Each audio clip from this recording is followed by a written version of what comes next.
नमस्कार, उत्तराखंड की खबरें लेकर मैं हूं आपके साथ संदीप निरंजन सरकार। बुलेटिन की शुरुआत करेंगे उससे पहले एक नजर इस वक्त की सुर्खियों पर। केदारनाथ उपचुनाव को लेकर सीएम पुष्कर सिंह धामी ने संभाला मोर्चा। जनसभा कर लोगों को किया संबोधित, कहा कांग्रेस को जड़ से उखाड़ने का आ गया समय।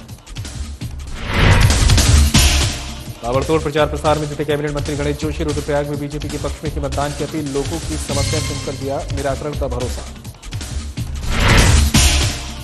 ऋषिकेश के कार्तिकेय ने पावर लिफ्टिंग में जीता गोल्ड मेडल। राज्य और माता पिता का नाम किया रोशन। मेडल वापस लौटने पर हुआ जोरदार स्वागत।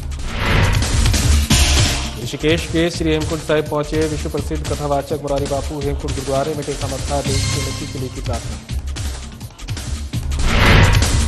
और सड़क हादसे रोकने के लिए ऋषिकेश ट्रैफिक पुलिस की अभिनव पहल। शहर में 7 स्थानों पर लगाई गई सोलर ब्लिंकर लाइट, चालकों को सावधान करने का करेगी इशारा। और बड़ी खबर से इस वक्त की शुरुआत करेंगे केदारनाथ से आ रही है। केदारनाथ विधानसभा उपचुनाव को लेकर सीएम पुष्कर सिंह धामी ने मोर्चा संभाल लिया है। बड़ी खबर आप तक पहुंचा रहे हैं। केदारनाथ उपचुनाव में सीएम धामी ने संभाला मोर्चा।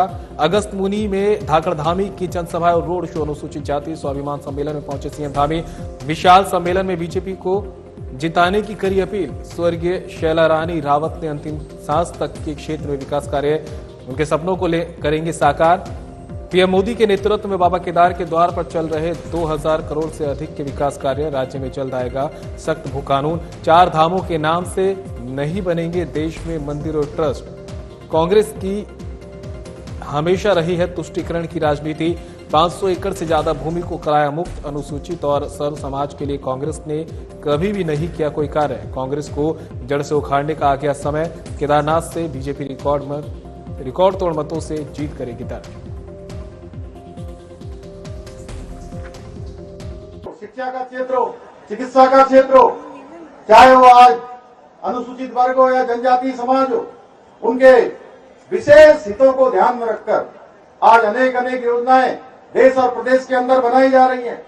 पहली बार 26 नवंबर 1949 को जिस दिन बाबा साहब अम्बेडकर ने देश को संविधान सौंपा था, आदरणीय प्रधानमंत्री मोदी जी ने उस संविधान दिवस को मनाने की प्रथा को प्रारंभ किया है। संविधान को सभी राष्ट्रीय पर्व के रूप में मनाने का निर्णय लिया है। इस दिन को बाबा साहब से जुड़े हुए अनेक स्थल, कुछ महत्वपूर्ण स्थल जिनको भव्य पंच तीर्थ का निर्माण अगर किसी ने करवाया, किसी ने देश की आजादी के बाद इस दिशा में सोचा, तो वो काम भी किसी ने नहीं किया, केवल हमारे प्रधानमंत्री नरेंद्र मोदी जी ने किया।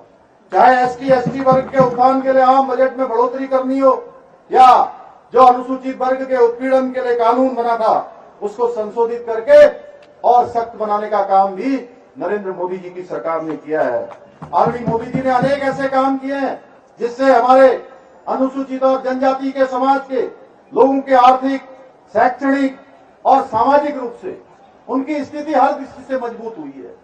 हर दृष्टि से उनको आगे आने का मौका मिला है। अगर मैं इसकी बात करूं, एक प्रश्न मेरे मन में आ रहा है, तो आप सबके मन में भी ये प्रश्न आ रहा होगा कि क्या देश की आजादी के बाद कभी किसी ने सोचा कि अनुसूचित वर्ग में पैदा हुए किसी व्यक्ति को देश के सर्वोच्च पद पर होना चाहिए? किसी ने नहीं सोचा भाइयों बहनों। 60 सालों तक देश के अंदर कांग्रेस पार्टी की सरकार रही है। 60 सालों में नहीं सोचा गया। अगर किसी ने पहली बार सोचा तो हमारे प्रधानमंत्री नरेंद्र मोदी जी ने सोचा कि रामनाथ कोविंद जी, जो एक सामान्य अनुसूचित वर्ग में पैदा हुए, एक परिवार में पैदा हुए व्यक्ति को देश की सर्वोच्च पद पर बैठने का अवसर प्रदान हुआ, दायित्व में आने का अवसर प्रदान। अनुसूचित जनजाति में पैदा हुई सामान्य परिवार में द्रौपदी मुर्मू जी को देश का राष्ट्रपति बनाने का काम हो। ये ऐसे अनेक काम है। संवैधानिक संस्थाओं में अनेक जगह पर लोगों के मनोनयन का मामला हो, हर दृष्टि से मोदी जी ने। केदारनाथ विधानसभा उपचुनाव को लेकर कैबिनेट मंत्री गणेश जोशी युद्ध स्तर पर प्रचार प्रसार में जुटे हैं। कैबिनेट मंत्री गणेश जोशी ताबड़तोड़ सभाएं और जनसंपर्क कर जनता से बीजेपी प्रत्याशी आशा नौटियाल के पक्ष में मतदान करने की अपील कर रहे हैं। मंत्री गणेश जोशी ने तीसरे दिन सतेराखाल मंडल के दुरुस्त गांव वनथापला, महड़, जनमवाड़ गांवों में नुक्कड़ सभाएं और जनसंपर्क कर बीजेपी प्रत्याशी आशा नौटियाल के पक्ष में मतदान करने की अपील की। इस दौरान कैबिनेट मंत्री गणेश जोशी ने बीजेपी प्रत्याशी आशा नौटियाल के समर्थन में आयोजित नुक्कड़ सभाओं में उपस्थित जनसमूह और मातृशक्ति को संबोधित किया। उन्होंने केदारनाथ क्षेत्र की पूर्व विधायक स्वर्गीय शैलारानी रावत को श्रद्धांजलि अर्पित करते हुए कहा कि शैलारानी रावत सदैव केदारनाथ के विकास के लिए तत्पर रही। आशा नौटियाल उस पार्टी की प्रत्याशी हैं जिसका नेतृत्व विश्व के सबसे लोकप्रिय नेता प्रधानमंत्री नरेंद्र मोदी कर रहे हैं। कैबिनेट मंत्री गणेश जोशी ने कहा कि प्रधानमंत्री नरेंद्र मोदी का केदारनाथ से एक विशेष लगाव है। यही कारण है कि 2013 की आपदा के बाद केदारनाथ को संवारने का काम अगर किसी ने किया है तो प्रधानमंत्री मोदी ने किया है।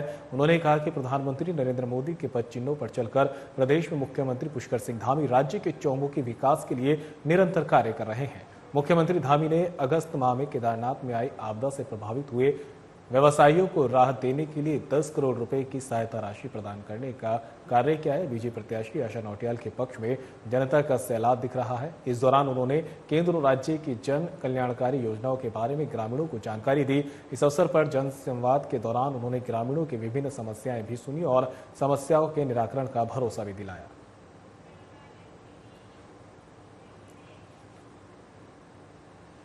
तो वहीं ऋषिकेश के कार्तिकेय शर्मा ने पावर लिफ्टिंग स्टेट प्रतियोगिता में गोल्ड मेडल जीतकर राज्य का नाम रोशन किया है। मेडल जीतकर वापस लौटे कार्तिकेय शर्मा का परिजनों ने गर्मजोशी के साथ स्वागत किया।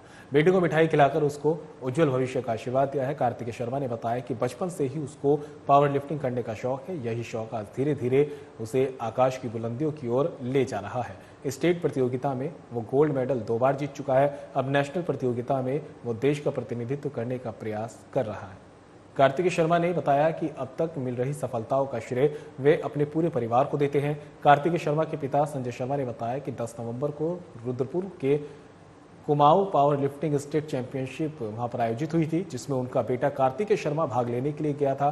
प्रतियोगिता में उनके बेटे ने जूनियर वर्ग की 93 अंडर कैटेगरी में 115 किलो वजन उठाकर गोल्ड मेडल जीता है, जिससे राज्य का नाम रोशन हुआ है। संजय शर्मा ने बताया कि उन्हें विश्वास है कि एक दिन उनका बेटा नेशनल पावर लिफ्टिंग प्रतियोगिता में भाग लेकर देश का नाम भी रोशन करेगा।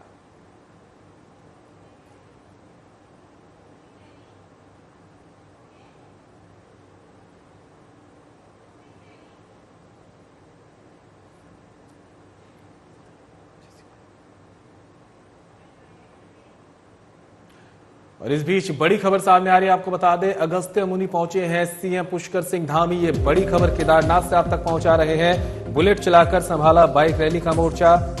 अगस्त मुनि मैदान से सियाल चौड़ चंद्रापुरी तक किया बाइक रैली का नेतृत्व। रैली में दिखा धाकड़ धामी का जलवा, उमड़ा जनसैलाब। अगस्त मुनि नगरी धाकड़ धामी के नारों से गूंजी। हजारों की संख्या में जनता ने किया सीएम धामी का भव्य स्वागत। बाबा केदार के आशीर्वाद से बीजेपी की विजय तय, कहना है सीएम धामी का। भक्ति को विकास से जोड़ेगी केदारनाथ की जीत, देवतुल्य जनता ने मन बनाया। बीजेपी के पक्ष में मतदान का, उपचुनाव में खिलेगा कमल।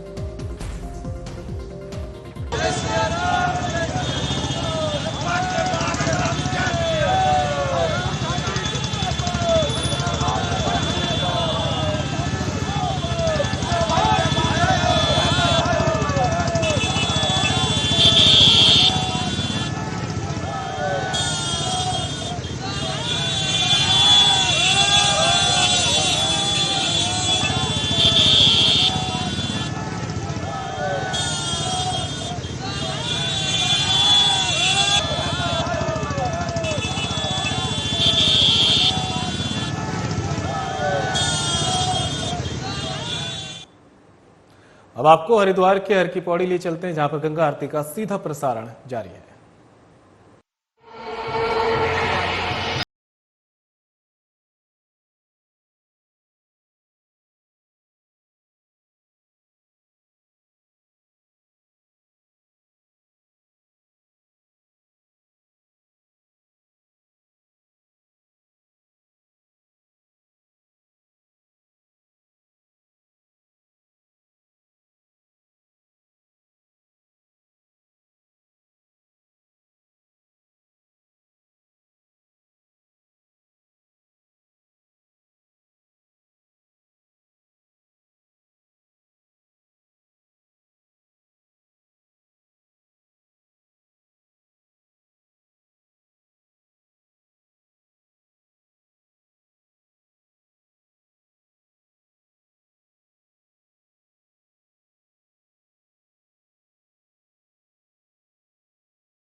चलिए खबरों में आगे बढ़ते हैं। विश्व प्रसिद्ध कथावाचक मुरारी बापू गुरुद्वारा श्री हेमकुंड साहिब पहुंचे, जहां उन्होंने दरबार साहिब में माथा टेका और गुरु घर से देश की उन्नति को लेकर प्रार्थना की। मुरारी बापू ने गुरुद्वारा परिसर में अर्जुन का पौधा भी लगाया। इस पौधे को लगाकर मुरारी बापू ने लोगों को पर्यावरण संरक्षण के लिए पौधे लगाने और वृक्ष बन चुके पेड़ों को बचाने का संकल्प लेने की अपील की। बता दें कि मुरारी बापू इन दोनों मुनि की रेती में रुके हैं। पूर्णानंद कॉलेज मैदान में राम कथा कह रहे हैं। कथा की व्यस्तता होने के बावजूद मुरारी बापू ने समय निकालकर गुरुद्वारा श्री हेमकुंड साहिब पहुंचे। गुरुद्वारे श्री हेमकुंड साहिब के अध्यक्ष नरेंद्रजीत सिंह बिंद्रा ने मुरारी बापू का भव्य स्वागत किया। गुरुद्वारे के विद्यालय में पढ़ने वाले विद्यार्थियों ने मुरारी बापू पर पुष्प वर्षा की। हेमकुंड साहिब के अध्यक्ष नरेंद्रजीत सिंह बिंद्रा और गुरुद्वारे से जुड़े पदाधिकारियों ने मुरारी बापू को गुरु ग्रंथ साहिब से संबंधित धार्मिक पुस्तक भेंट की है। मुरारी बापू ने देशवासियों को लगातार बदल रहे जलवायु परिवर्तन को देखते हुए पर्यावरण संरक्षण के लिए पौधारोपण करने की अपील की है। विश्व विख्यात हमारे मुरारी बापू जी, इनकी कथा यहाँ पर चल रही है पिछले एक सप्ताह से। तो उन्होंने आज हेमकुंड साहब गुरुद्वारे आके और दरबार साहब में माथा टेका और अपनी प्रसन्नता जाहिर की। और एगास का आज पर्व है। इस पर्व पे उन्होंने गुरुद्वारा कॉम्प्लेक्स के अंदर एक वृक्ष लगाया और वृक्ष लगा के एक संदेश दिया कि आज के इस युग में जबकि क्लाइमेट चेंज हो रहा है तो हर किसी को वृक्ष जरूर लगाना चाहिए और जहाँ लगे हों उनको बचाना चाहिए, ना कि काटना चाहिए। उत्तराखंड क्रांति दल की एक महत्वपूर्ण बैठक भूपतवाला क्षेत्र में आयोजित की गई है। इस बैठक का संचालन महानगर अध्यक्ष गोकुल रावत ने किया और इसे संबोधित करते हुए मुख्य अतिथि और दल के पूर्व केंद्रीय अध्यक्ष त्रिवेंद्र सिंह पवार ने राज्य की धामी सरकार पर तीखे आरोप लगाए हैं। यूनिफॉर्म सिविल कोड में ऐसे प्रावधान हैं जिनसे कोई भी भारी व्यक्ति 1 वर्ष तक उत्तराखंड में किराएदारी में रहकर स्थायी निवासी बन सकता है। उन्होंने सुझाव दिया कि यदि यूसीसी का प्रयोग करना है तो इससे पहले गुजरात, महाराष्ट्र, उत्तर प्रदेश, हरियाणा और बिहार जैसे बड़े राज्यों में लागू किया जाए।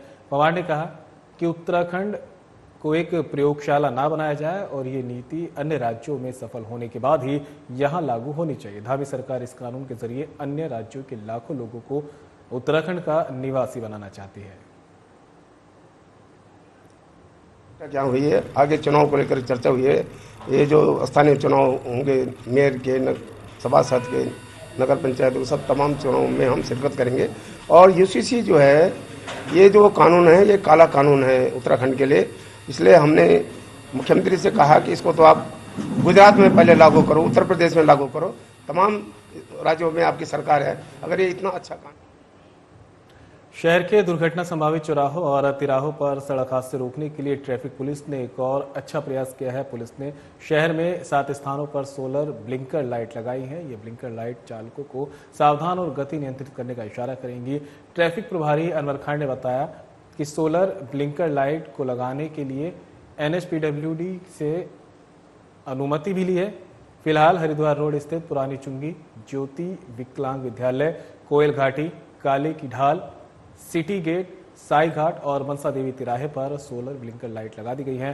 सोलर ब्लिंकर लाइट ने काम करना भी शुरू कर दिया है। जल्दी अन्य चिन्हित स्थानों पर भी सोलर ब्लिंकर लाइट लगाई जाएंगी। ट्रैफिक प्रभारी ने उम्मीद जताई है कि इन सोलर ब्लिंकर लाइट के लगने से दुर्घटना संभावित चौराहों और तिराहों पर सड़क हादसों में कमी आएगी। बता दें कि सर्दी का मौसम शुरू हो गया है। दिसंबर और जनवरी के महीने में कोहरे का प्रकोप भी शहर में देखा जाता है। कोहरे में ये सोलर ब्लिंकर लाइट सड़क हादसों को रोकने में कारगर साबित होंगी।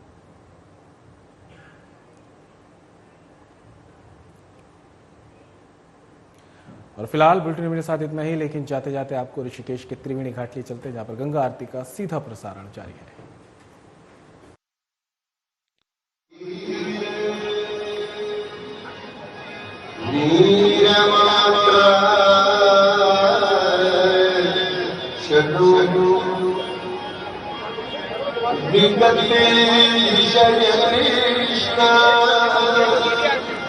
कृष्ण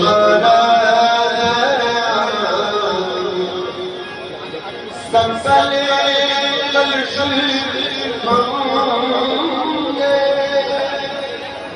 स्वर्ग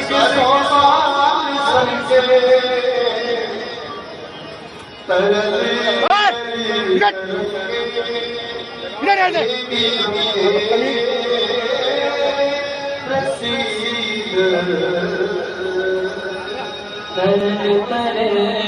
तरंगे देव गंगे रसीदा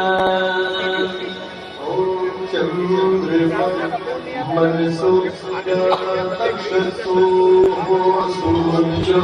अजायत श्रोत्राद्वा इष्टप्राणश्च गगनिरजायत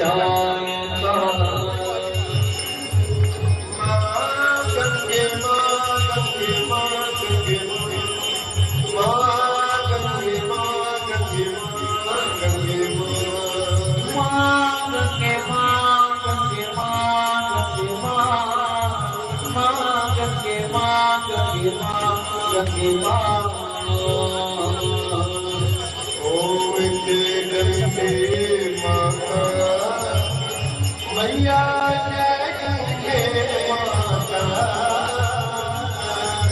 जो तुमको जो नैया जी को जाता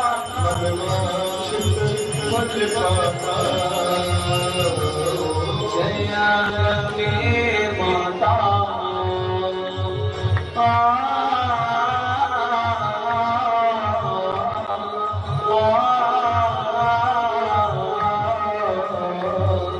चंद्र सी तुम्हारी जल मलिया मैया चली मन आता शरण बड़े शरण पड़े जो तेरी सोनर कर जाया जय गंगे माता माँ गंगे माँ गंगे माँ गंगे माँ गंगे माँ गंगे माँ सगर के तारे सब जग हो गया मैया सब जग को ज्ञाता कृपा की तुम्हारी दया दृष्टि तुम्हारी त्रिभुवन सुख दाता जय गंगे माता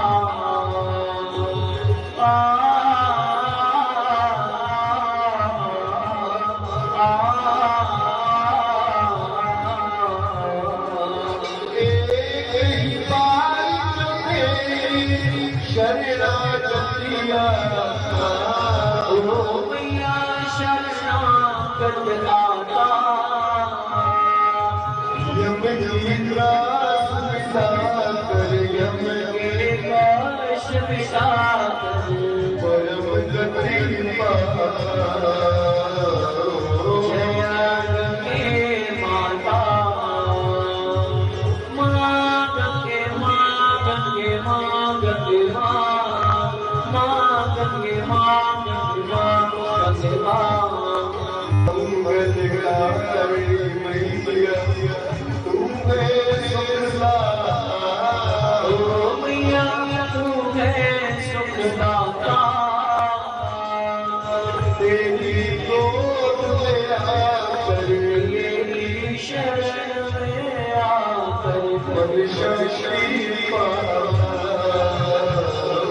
जय गंगे माता